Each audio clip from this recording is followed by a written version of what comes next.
Hi, and welcome back to Codex. Our talks this summer feature graduate students and postdocs who were nominated to speak by their senior colleagues. Today we have Mitchell Taylor, who will soon be a postdoc at ETH Zurich. We're happy to have him here today to tell us about stable phase retrieval in function spaces. Take it away, Mitchell. Great. Well, thank you very much for the introduction, and of course for having me speak here.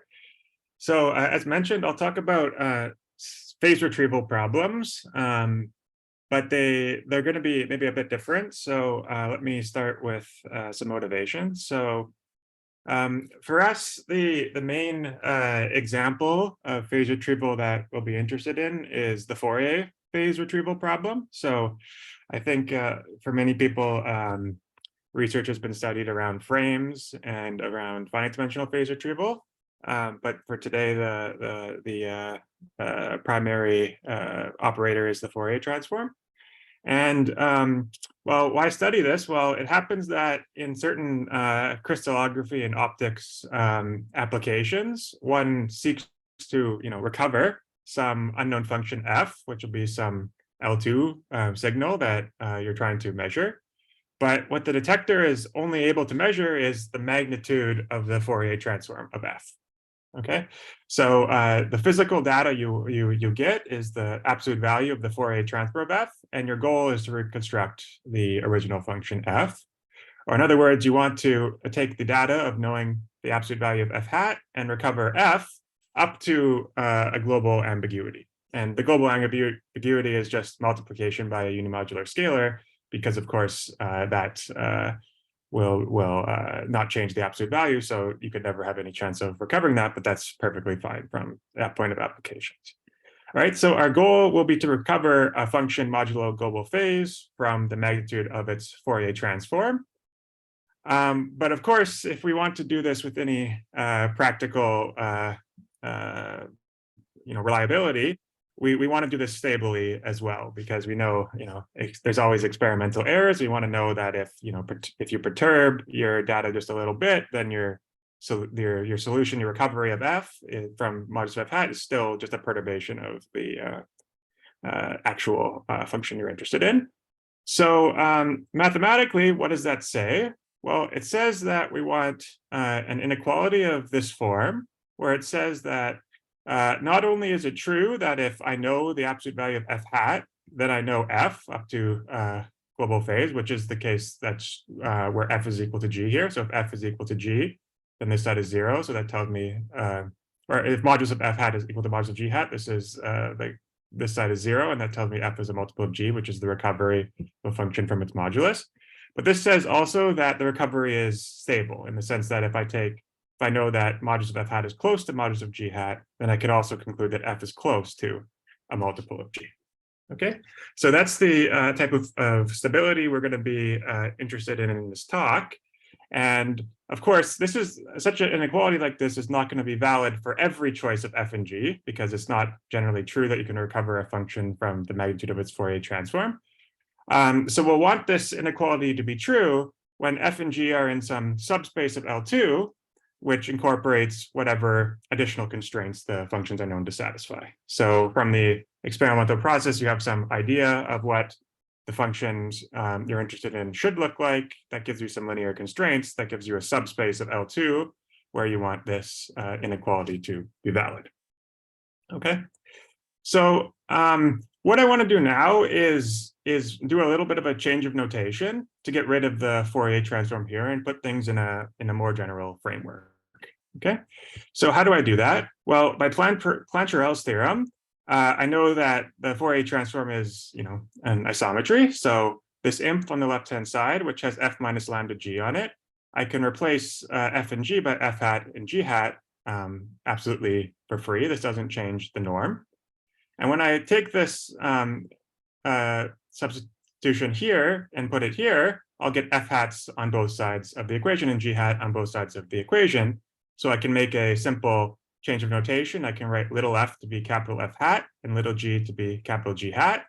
And the inequality I desired before will become equivalent to this inequality. So now I want to recover f from the magnitude of f, and I've gotten rid of the Fourier transform on this side. Remember last time there's Fourier transforms on the right, but not on the left. And now we've gotten rid of the Fourier transforms in this inequality. It's valid for just f and g in a certain subspace of L2. And we've incorporated the Fourier transform into the subspace. So before I wanted an inequality like this with Fourier transforms on the right, but valid for a subspace E of L2. And now with this change of notation, I require an inequality that has no Fourier transforms in it, but the subspace I'm interested in has changed a little bit. It's gotten Fourier transform. Okay, so the point here is that I've been able to eliminate the operator from this inequality, and I've just placed it into the subspace. Okay, so that's what this remark says. And this motivates us to study, well, general subspaces, which have this property of being able to recover a function from its modulus. So the goal of this talk is to look at subspaces E of LP of mu. Now we don't need any Hilbert space structure. LP is perfectly fine. And we'll say that this subspace does C-stable phase retrieval if, whenever I take f and g in the subspace, I have an inequality of this form. Okay, so to explain the notation here, I have to emphasize that the choice of scalar field matters a lot in these problems. So in the previous example, we're doing Fourier phase retrieval, and that's naturally a complex phase retrieval problem because, of course, the Fourier transform of a real function need not be real. So it's kind of, it's necessary to go to the complex world. But this inequality here is perfectly sensible for both real and complex subspaces, and it's much simpler in the real case, right? Because in the real case, this infimum over all unimodular scalars, well, how many unimodular scalars are there on the real line? There's just two, there's plus or minus one. So this infimum here becomes just the minimum between norm of f minus g and the norm of f plus g, right? So this infimum here is just a minimum of two elements in the real case, which makes studying real phase retrieval problems a lot simpler. Whereas in the complex case, this infimum is running over the entire unit circle. So lambda can be any element of the form e to the I theta, where theta is a real number. So this inf here is, of course, over the whole circle, so it's more complicated to compute. All right, so again, to get some intuition of what this type of inequality says and which subspaces E should satisfy this, well, the first thing you should notice is that the subspaces satisfying this inequality can't be too big, right? It's certainly not true that the whole of LP satisfies an inequality like this. And the easiest way to get some intuition for this inequality is to take f and g in my subspace and suppose they have the same modulus, right? And then this tells me that, the right-hand side is 0, so the left-hand side is 0. So it tells me f is necessarily a multiple of g, right? And of course, this implication is known as phase retrieval because it says I can recover a function from its modulus up to unavoidable ambiguity. And subspaces of LP that satisfy this inequality must, of course, do phase retrieval. So they can't be too big because in general, you don't expect to recover a function from its modulus. All right, so in a slightly different language, phase retrieval tells me that the map that sends the absolute value of f back to f modulo global phase is well defined on E.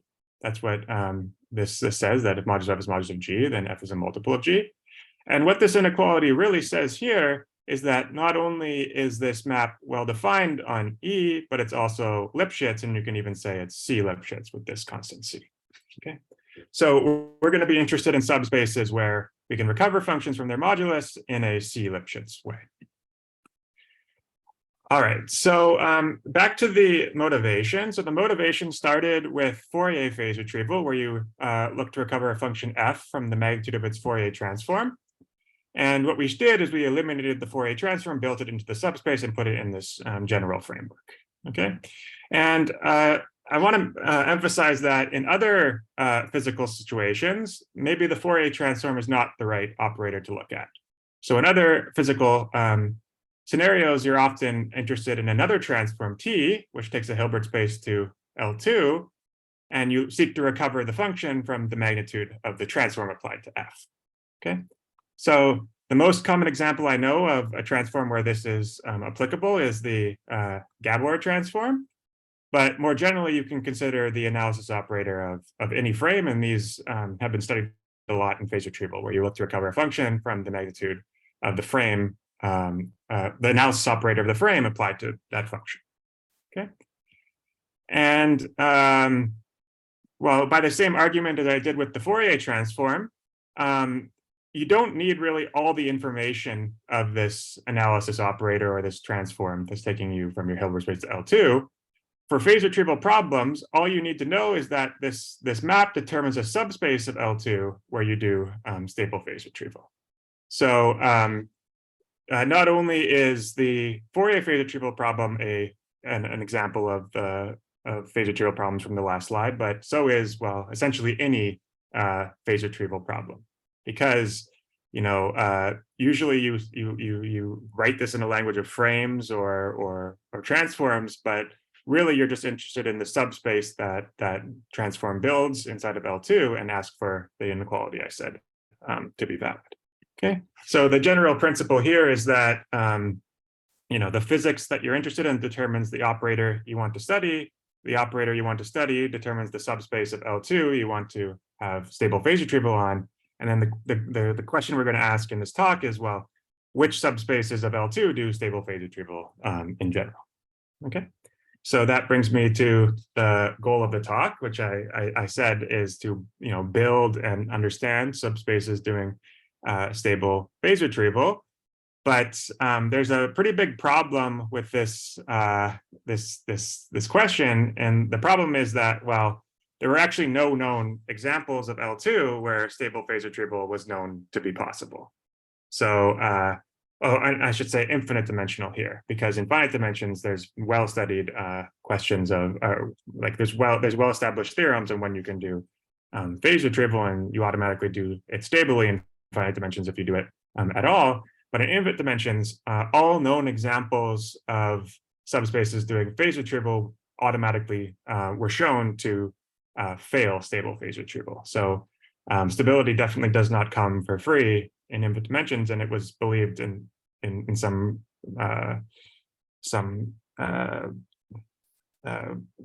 there's significant evidence that maybe it's just impossible in general.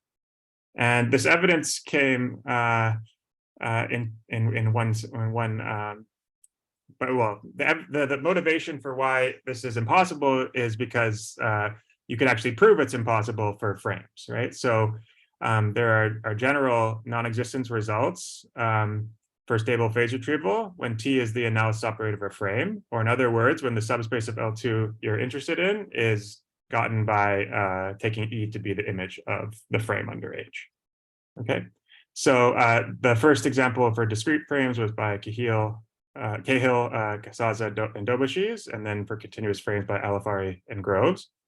But in a really interesting work last year, Calderbank, Dobeshi's, Freeman, and Freeman were able to show existence of infinite dimensional subspaces of real L2 of R, meaning real scalars of L2 of R that do stable phase retrieval. Okay, so although it's impossible to do stable phase retrieval when your subspace is the image of the analysis operator of a frame, it was shown last year that if you're outside of this realm, you're taking a subspace that's not the image of the analysis operator of a frame, then you can do stable phase retrieval, at least if the scalars are real.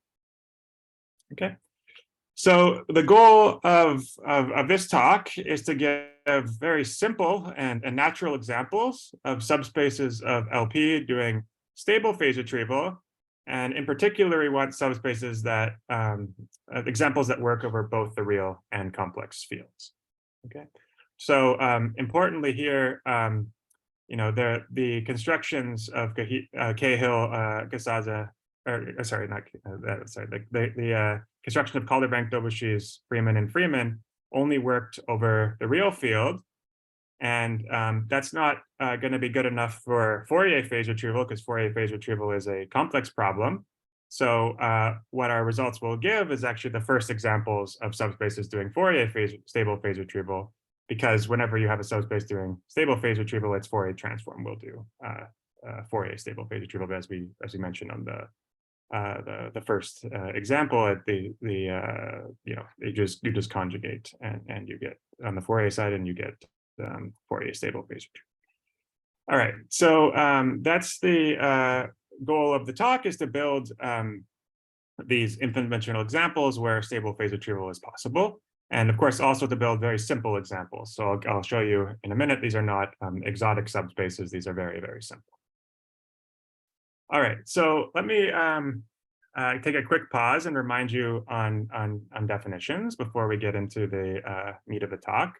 So I'll remind you that a subspace of LP and mu is said to do C-stable phase retrieval if for any f and g and e, we have this inequality where if the modulus of f is close to the modulus of g, then f is close to a multiple of g. Okay. So again, the goal of the talk is to build infinite dimensional subspaces of both real and complex LP spaces which satisfy this inequality. All right. So part one of this endeavor will be to look at abstractions to phase retrieval and to explicitly state the examples that we're interested in. Okay. So what are the abstractions to phase retrieval, and why is it hard to do phase retrieval in infinite dimensions? Well, the obvious abstraction is having disjointly supported functions. So suppose I take f and g in my subspace of LP, and suppose these functions are disjointly supported, okay? Then what can I say about them? Well, I can say that the absolute value of f plus g is exactly the same as the absolute value of f minus g, because, well, these functions are disjointly supported, so the absolute value hits either one or the other. One is zero. If one is non-zero, the other is zero, so the absolute value doesn't see whether you take a plus or a minus. So these two functions here have the same absolute value, but they're not going to be multiples of each other because we flipped one of the signs on one part of the measure space. So f plus g and f minus g will give a counter example to phase retrieval, because f plus g will not be a multiple of f minus g, but f plus g and f minus g will have the same absolute value. Okay, so the picture is like this. Suppose I have two disjointly supported functions, so two bumps like this. The one on the left, let's say, is f, and the one on the right is g. Then f plus g looks exactly like in the picture where you have these two positive bumps, but f minus g flips one of the bumps here, right? So f minus g would be this bump here together with this negative bump here. And it's easy to convince yourself from the picture that these two functions have the same absolute value, but they're definitely not going to be multiples of each other, right? Because I had the independence of flipping the sign on one part of the measure space, but not the other. All right, so that tells us that if we have two disjointly supported functions in our span, then we fail phase retrieval. But stable phase retrieval is, of course, a stronger property, and even just perturbations of disjoint pairs will give us problems, right? So in the setting of stable phase retrieval, if I have almost disjoint pairs, meaning that my functions are almost disjointly supported, then stable phase retrieval must fail for exactly the same reasons. Okay, so just to be formal here with terminology, because there's one confusing thing that we always take for granted, is that when I talk about almost disjoint pairs, I mean two vectors that are normalized but have infimum which is small, right? So when I say almost disjoint pairs, I mean normalized almost disjoint pairs, but I keep forgetting to say this, so I'll make it explicit here. So we'll say that a subspace contains almost disjoint pairs, and I mean really normalized almost disjoint pairs, if for any epsilon greater than 0, I can find two normalized functions in the subspace whose infimum is less than epsilon in norm. Okay? And recall, of course, that the infimum being 0 exactly means the functions are disjoint, right? That's exactly a characterization of disjoint. So this norm being less than epsilon says they're almost disjoint. Okay? And it's easy to see that almost disjointness is a abstraction to stable phase retrieval. And what we were able to prove is that for real scalars, and this is really important that's for real scalars, this is the only obstruction to stable phase retrieval. So in our first result in this direction, which was in a paper with Dan, Timur, and Ben, is that a subspace E of even of a real is important here, but even in any Banach lattice. So I stated phase retrieval for LP spaces, but it can be stated in any function space and even any Banach lattice.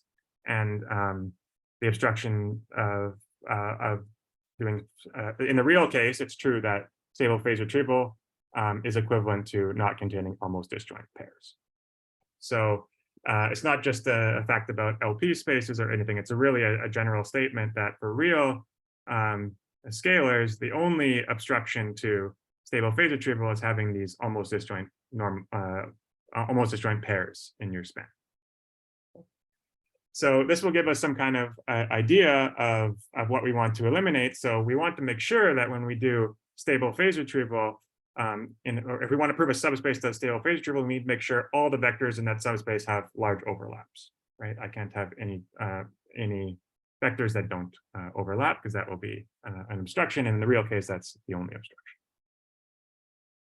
All right, so using this, we can give many very simple examples of subspaces that do stable phase retrieval, at least in the case of real scalars.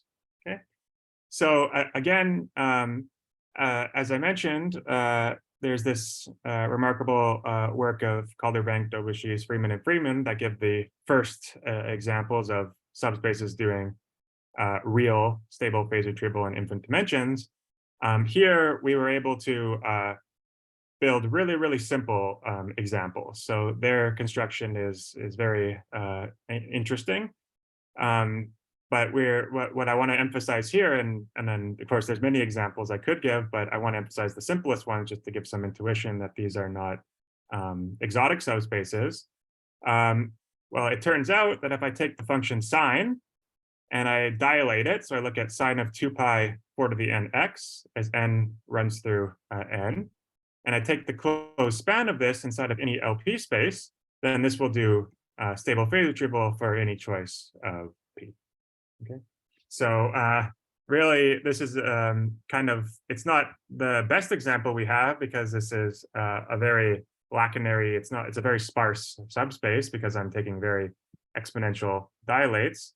But it's probably the simplest example and the most natural example of a subspace that does stable phase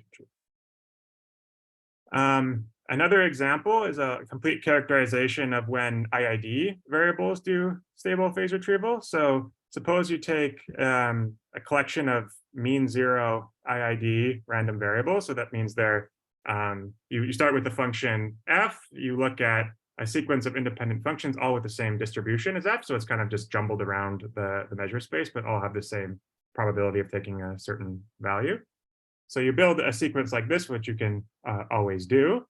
And what we're able to prove is that this the subspace it generates does stable phase retrieval if and only if the trivial obstruction is not satisfied. So if the function you started out with had modulus 1, then when I take any, or sorry, a modulus constant, but let's say 1 if I normalize them.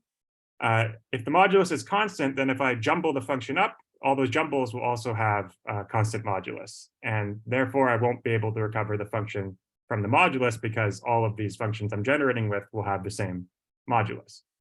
And the thing about IID variables is that this is the only obstruction, meaning if I start with any function whose modulus is not identically constant, I build an IID sequence from it, it will do stable phase retrieval. Okay, so these are the examples in the real case of the simplest, they're at least the simplest examples in the real case that do stable phase retrieval.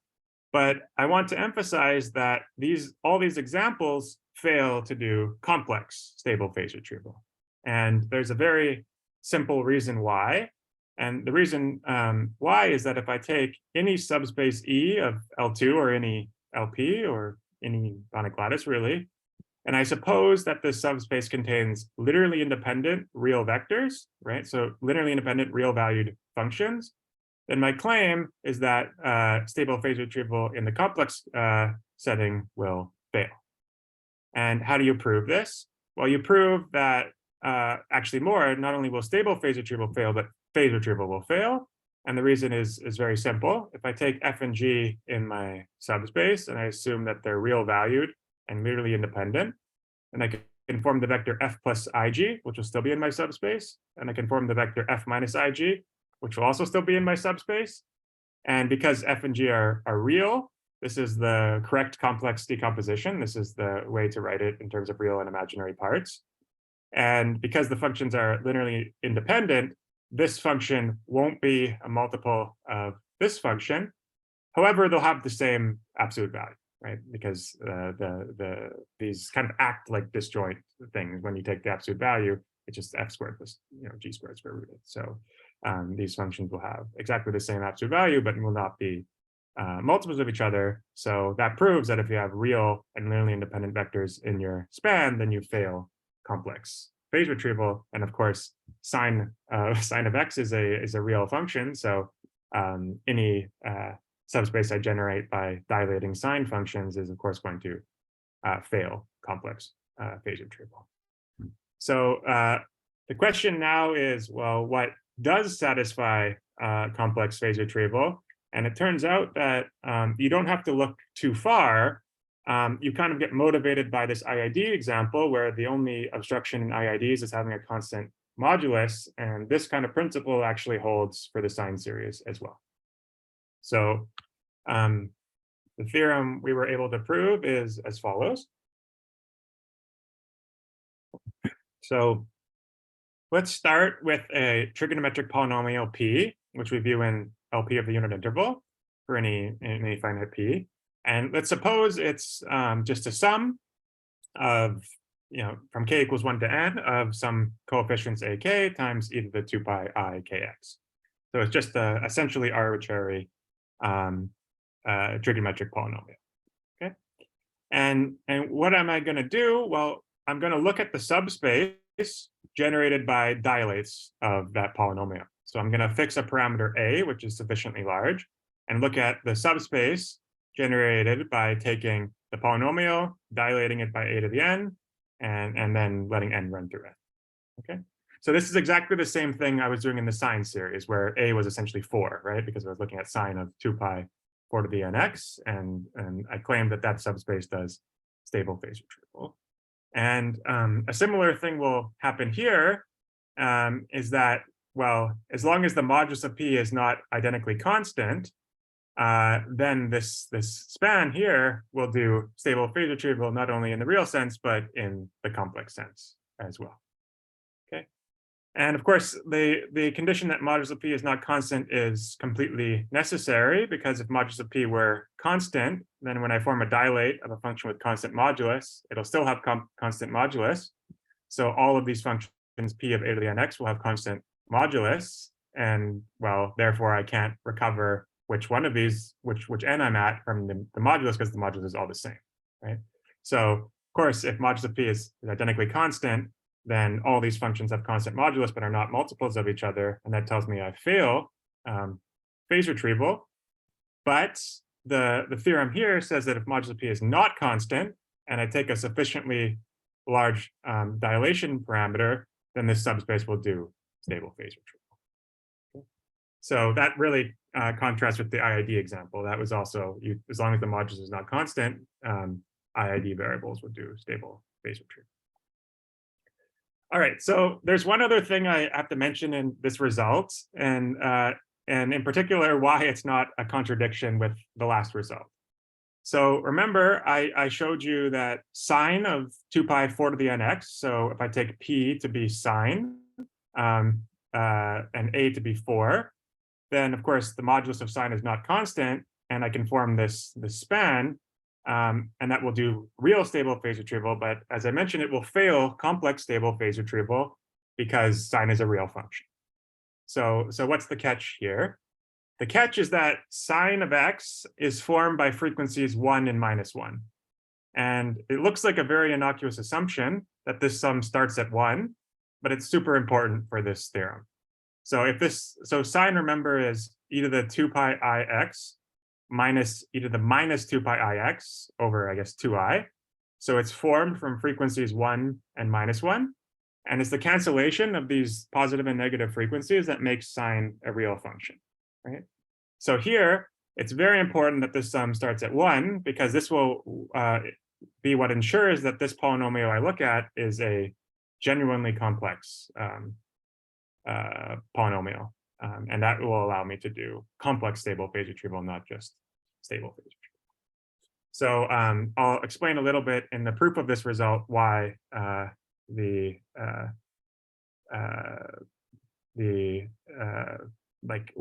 the negative frequencies are not allowed, because it becomes very clear in the proof, because the proof is somehow combinatorial, why sine will fail this. All right, so now I've given you kind of the intuition of the obstructions to stable phase retrieval. So you want to avoid disjointness in your span. So you want all your functions to overlap. And in the complex case, you also want to avoid real vectors in your span. And I gave you the examples that I want to show do stable phase retrieval. And all of these can be proved by similar means, but what I want to do is just give you a sketch of the proof that the last example I gave works. So the proof of the complex polynomial is doing stable phase retrieval. All right. So how do we think about this problem? Well, what we're going to do is we're going to build a subspace of LP.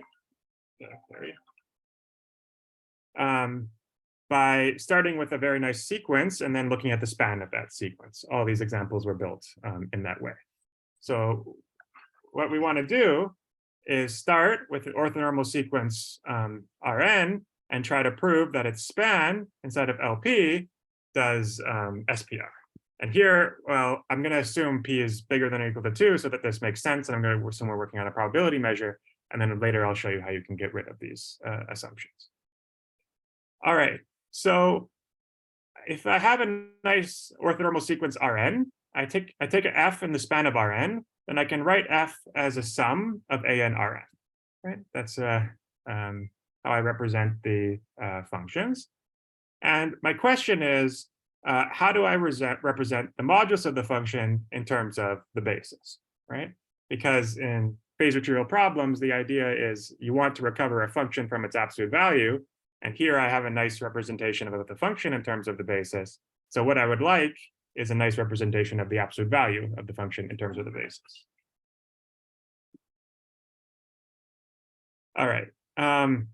So you asked this question: can I represent absolute value of f as a series in terms of this basis? And this question is, of course, not well defined, right? Because although f can be written in terms of the basis, absolute value of f won't even lie in the subspace in general, right? So there's no way I can expand absolute value of f in terms of the basis. So this approach immediately runs into an issue, but there's a way to get around this issue, and that's to represent f squared in terms of the basis. All right, so what I'm going to do, formally at least, is write the absolute value of f squared as the sum over m and n of am bar, rn, rm bar, right? So f squared is just f times f bar, and f has a nice expansion, and f bar has a nice expansion. So formally, at least, absolute value of f squared has a nice expansion in terms of the basis. All right, so what I want to do now is expand this series here and look at my enemies for stable phase retrieval. So my enemy, as I already mentioned, is having constant modulus, right? So both in the IID variables and in the trigonometric polynomial variables, the modulus being constant was an issue. And since we're dealing with a normal sequence here, if the absolute value is constant, the constant has to be 1, right? Because we're working on a probability space.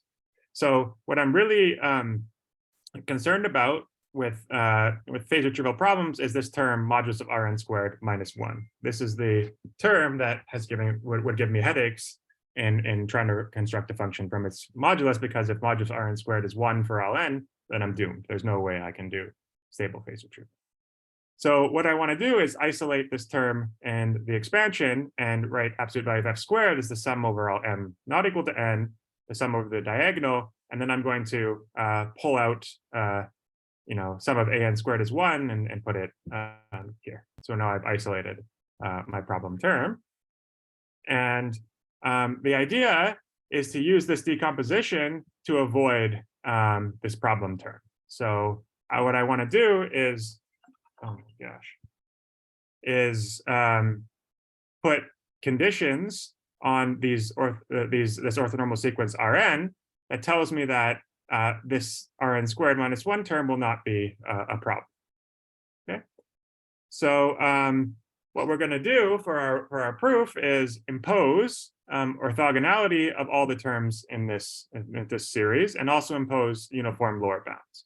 So for our construction to work, what our construction says is a sufficient condition to do stable phase retrieval is to require that all these vectors Rn bar, all these vectors Rn squared minus 1, and the vector 1 are all orthogonal to each other and all satisfy good lower bounds. So they all have norm, which is bigger than some delta. And why would this be sufficient to prove stable phase retrieval? Well, let's first of all think about what conditions I need to put on to have a chance at all. So I started with an orthonormal sequence Rn, and it sits inside of my LP space. But what I need to understand is how the subspace sits inside of the LP space, right? Knowing that the Rn is orthonormal tells me nothing about how this subspace sits inside of the ambient space. And that's the point here, because we want to recover a function from its absolute value, and the absolute value doesn't lie in the subspace, it lies somewhere in the ambient space. So we need to know, we need to have an idea of how our subspace sits inside of the ambient space.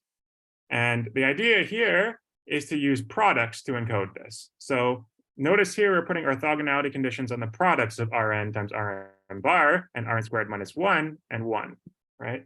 So these products won't lie inside of E in general, because products of functions in the subspace don't lie in the subspace. And these products being orthogonal, having orthogonality conditions will encode how my subspace sits inside of the ambient LP space. Okay, so that's kind of the idea of what's working here. And how do you do this in practice? Well, you assume that your F and G are suitably normalized, and you use the fact that these are all orthogonal and have lower bounds to compare absolute value of F squared to absolute value of G squared. So more specifically, how would I end up proving stable phase retrieval under these orthogonality conditions? Well, what I do is I take F squared and expand it like this. I take G squared and expand it like this with, say, BNs instead of ANs. And I would subtract F squared minus G squared, which gives me this term here. And then I would take the L2 norm and square it, right? So I would take the L2 norm and square it. And because all of these terms are orthogonal, the norm squared applied to this whole vector will come inside and just hit this guy. It'll come inside and just hit this guy, and come inside and just hit this guy, right? That's what orthogonality will tell me. And then, so that's the term here. And then because I have nice lower bounds, I can bound each of these terms by some delta, and then do some basic, half page calculations, and show that this F squared minus G squared and L2 squared is dominated by F minus lambda G and L4 squared, where this lambda I choose is just, well, I orthogonally project the bigger vector F onto the smaller vector G. So the lambda comes up naturally as a certain orthogonal projection, but the idea here is that the orthogonality conditions in the lower bounds allow us to place the norms on each of these individual terms. The lower bounds then allow us to bound these in terms of just the difference between F and G. So that's ultimately how this works. And then how do we get back to stable phase retrieval? Well, we just use Holder. F squared minus G squared is just F minus G times F plus G. And we use Holder and get to modulus f minus g in L4 squared as long as my functions are properly normalized. Okay, so this will tell us essentially that if you satisfy all these orthogonality and lower bound conditions, then you do stable phase retrieval in L4. All right, so let's now explain why subspace, why this example here satisfies the condition. So I'll remind you that the example we want to show is you want to take a trigonometric polynomial P, which lies in some LP space. We assume it can be written as a sum from k equals 1 to n of ak e to the 2 pi I kx. We assume the modulus is not constant, and we take a sufficiently Lacunary dilate.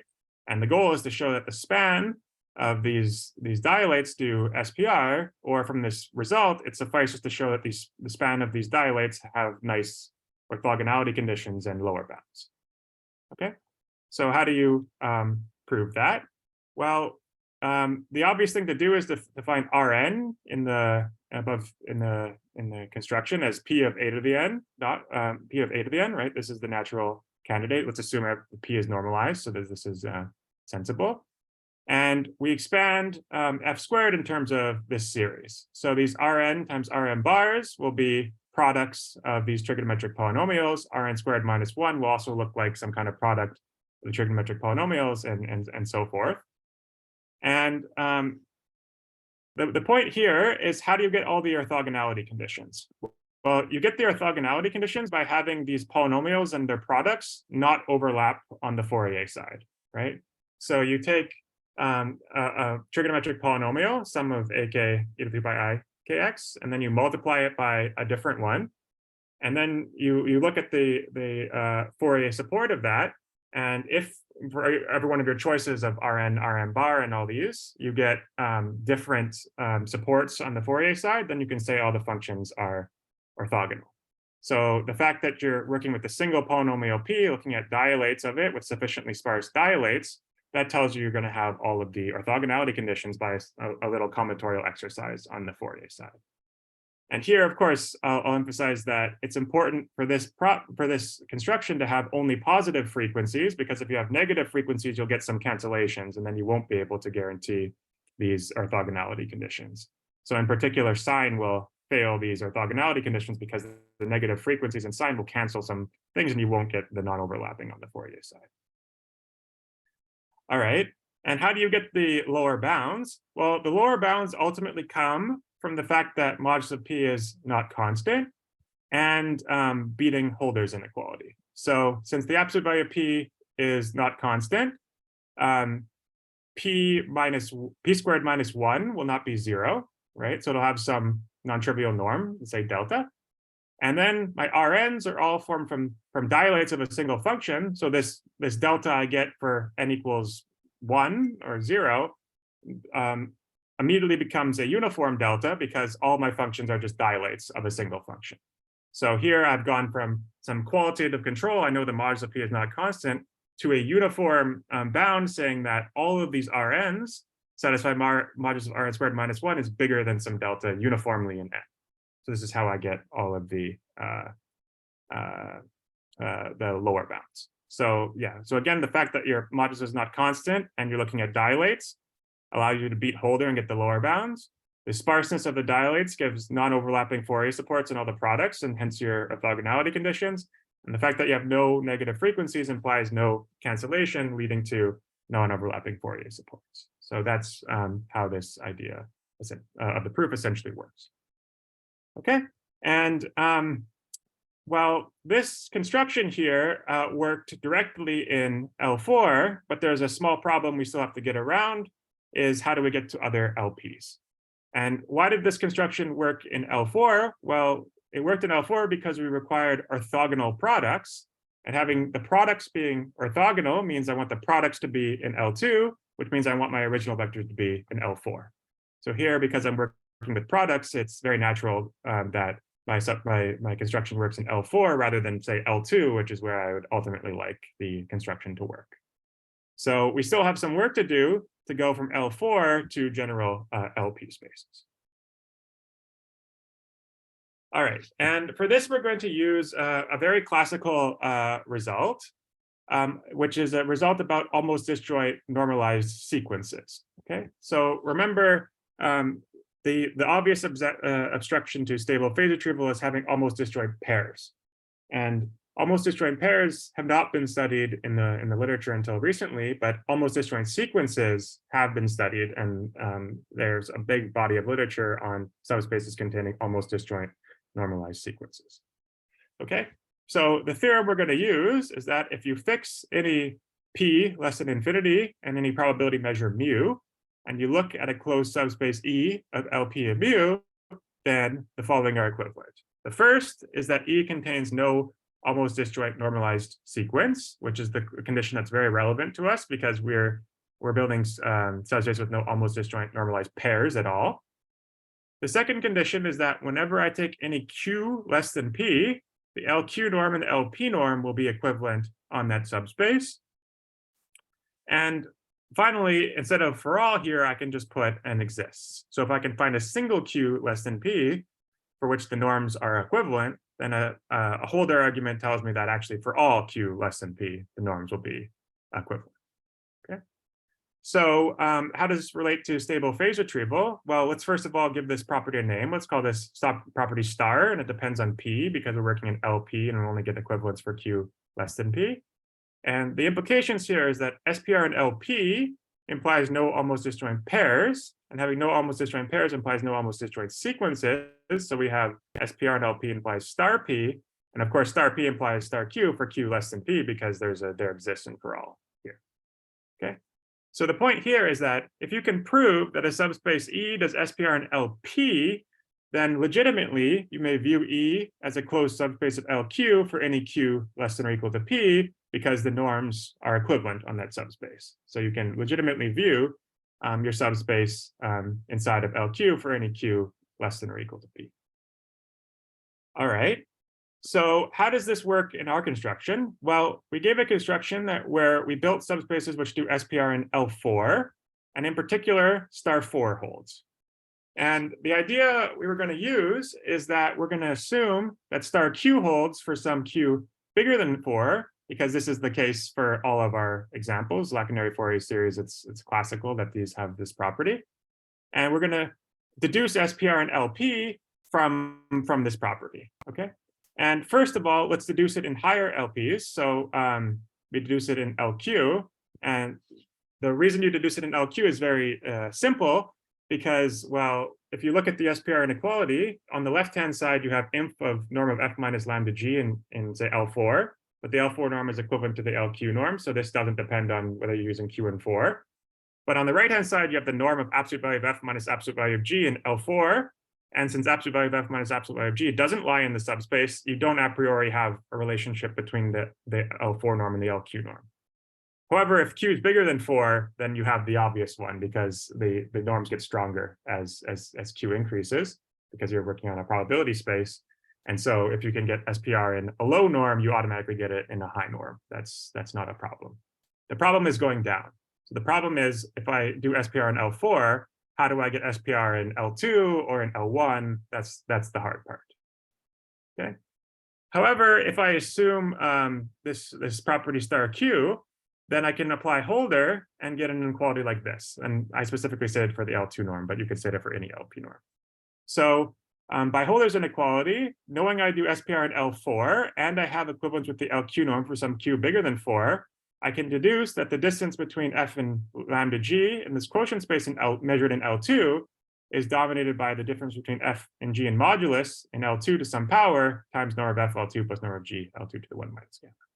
Okay, so the gamma, of course, is coming from Holder's inequality. And this F here at norm of F plus norm of G is just a scaling factor. It just scales everything to the ball, right? If I didn't have this factor here, then this inequality wouldn't be scale invariant, so it wouldn't be true. So I have to put this factor in here to make it scale invariant. But then I can scale it away and just assume that this inequality like this holds on the unit ball of L2. And this inequality here tells me that the phase recovery map, modulus of F goes to F modulo phase, is well-defined and Holder continuous on the unit ball of E in the L2 norm. That's what this inequality says, because this latter part here is just scaling, and this is just Holder continuity on the ball. Okay, so if I do SPR in L4 and I have this equivalence with the LQ norm for some Q bigger than 4, then I can deduce that I do Holder stable phase retrieval in the L2 norm. Okay, and what we were able to prove actually is that for any subspace E of LP, Holder stability is actually equivalent to Lipschitz stability. So at any, actually this holds in general robotic lattices. And the theorem here more precisely says, if I can show that the map that sends the absolute value of f back to f modulo phase is well defined and Holder continuous on the unit ball of E, then automatically I get Lipschitz continuity on the whole space E. Okay, and this is a non-trivial result because once I've gone to Holder continuity on the unit ball, I've eliminated scaling from my problem. I'm just considering some modulus of continuity on the ball. It could be very bad modulus of continuity, but my claim is that any knowledge of any modulus of continuity automatically gives me Lipschitz continuity on the whole space. Okay, and the way we were able to prove this is a discovery that failure of SPR can be witnessed on orthogonal vectors. Okay, so what we were able to prove is really a two-dimensional lemma, which says that if I take f and g in some L2 space, then I can always find f prime and g prime staying in the span of f and g, meaning it's really happening on a two-dimensional level, such that f prime and g prime are now orthogonal vectors. And moreover, replacing fg by f prime g prime tightens the SPR inequality. So if you recall, this is the left-hand side of the SPR inequality, and I'm saying replacing f and g by f prime g prime makes the left-hand side bigger, and replacing fg by f prime g prime makes the right-hand side smaller. So what this says is that replacing an arbitrary f and g by these nice orthogonal vectors that sit in the span of f and g makes my inequalities tighter, which means that it suffices to prove SPR on orthogonal vectors. Okay, so the conclusion of this this theorem is that to verify that a subspace E does SPR, we may, without loss of generality, assume that the vectors f and g, where I'm establishing my inequality, satisfy well. First, f has norm 1 because I can scale it to the bigger one to the sphere, and g has norm less than 1. The smaller one lies inside the ball. But crucially, I can assume that f and g are orthogonal. Okay, and why is this important? The reason it's important is because if we look at this inequality here, and I assume f and g are orthogonal, then even without taking the inf, this quantity here doesn't depend on the phase lambda in any way, right? Because if f and g are orthogonal, the norm of f minus lambda g is just norm of f squared plus norm of g squared square rooted, right? So this quantity here is completely independent of lambda, and this inf is completely irrelevant for orthogonal vectors. And the point of this result is that in phase retrieval problems, you can actually kill the phase and show that it suffices to prove stability on orthogonal vectors, because from stability on orthogonal vectors, you get stability on arbitrary vectors because of this sequence of inequalities here. All right, so this result is about L2. It also works in LP if you understand what orthogonal means. And this is not obvious from the way I stated it. You have to look at the proof. But the idea is that we can actually establish this on the pointwise scale. So instead of taking norm across, I can take absolute value across and establish this on the pointwise scale. And also this is happening on a two-dimensional level. And in 2 dimensions, all norms are equivalent. So you can kind of assume your vectors are in a Hilbert space on this level. And in LP, our general result says it suffices to check stable phase retrieval on well-separated vectors, meaning vectors where I can assume that, let's say, norm of f minus lambda g is, like this side here is bigger than like 1 over 2 root 2 or something like this from the renormings and all this.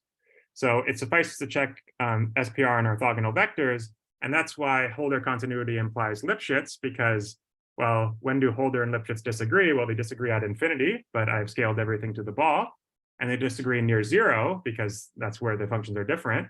but I've eliminated this case as well because I can only I have to check SPR on well-separated vectors. So I only have to check SPR on places where the Holder and Lipschitz are equivalent, and that's what gives me my result. All right, so oh geez. This is the end of the talk. So here are the two references. It's references, one with Mike, Chris, Ben, and myself, and one with Dan, Timur, Ben, and myself. And we prove a lot more in these references. So I think I maybe only covered 25 or 30% of what we covered. So there are many open questions there. And so if you're interested, there's I think many new directions that open up from the ability to do phase retrieval stably in infinite dimension. All right, so thank you very much. All right, thanks so much, Mitchell. I want to encourage everybody to smash that reaction button. I'm going to do that now. And I'm going to open the floor to questions.